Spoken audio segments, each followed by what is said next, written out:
you for those examples of the FBI's good work in your opening statement. I think we all appreciated what the FBI has done. My first question is this: would you reopen the Clinton investigation if you discovered new information that was both relevant and substantial? It's hard for me to answer in the abstract. We would certainly look at any new and substantial information. Yeah. In general, and let's impersonalize it, in general, if you discovered new information that was substantial and relevant, you would reopen an investigation, would you not? Again, even in general, I don't think we can answer that in the abstract. What we can say is if any investigation, if people have new and substantial information, we'd like to see it so we can make an evaluation. Okay. Let me give you some examples and mention several new developments that I think have occurred and ask you if you have become aware of them. The first example is what the chairman mentioned a while ago. An employee at a company that managed former Secretary Clinton's private email server said, quote, "I need to strip out a VIP's, very VIP, email address from a bunch of archived emails. Basically, they don't want the VIP's email address exposed to anyone." I assume you're aware of that. I'm aware of that.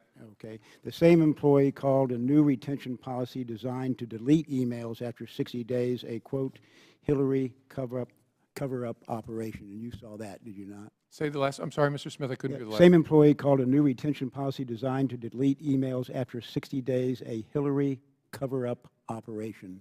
You saw that? I don't know that particular language. Okay. We'll get you the source, but you can take my word for it that that's what he said. I will. Another example, a former Clinton Foundation employee who also managed the Clinton server destroyed devices used by former Secretary Clinton by smashing them with a hammer. You're aware of that? Yes. Okay. Two employees of the company that managed former Secretary Clinton's server recently pled the Fifth Amendment to Congress to avoid self-incrimination. You're aware of that? Yes. Okay.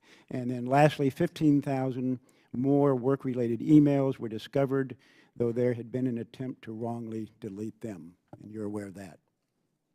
I think we discovered them. Right. To me, Director Comey, what I've cited are not the actions of innocent people.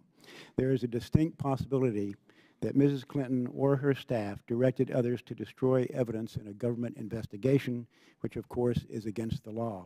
So I would urge you to reopen your investigation. Do you want to comment on that?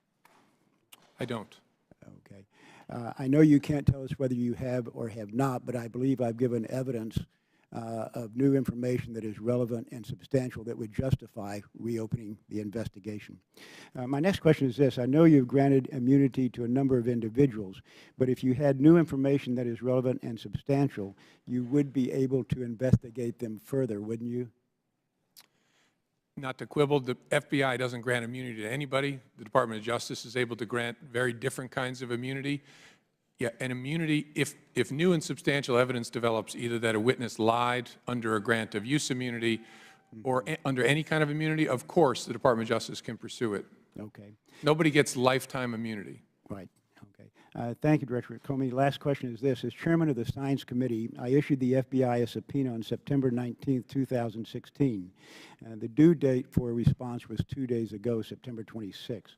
Bureau staff has still not provided the requested information and documents. Yesterday, we pointed out to them that the Science Committee has jurisdiction over the National Institute of Standards and Technology, which sets standards for the Federal Information Security Modernization Act of 2014. I trust you intend to comply with the subpoena.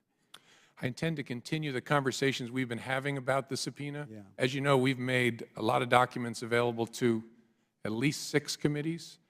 And the question of whether we should make them available to another committee is something that we're struggling with, but talking to your folks about. To me, there's no struggle. If we have clear jurisdiction, which we can demonstrate, it, I think, obligates you to comply with the subpoena.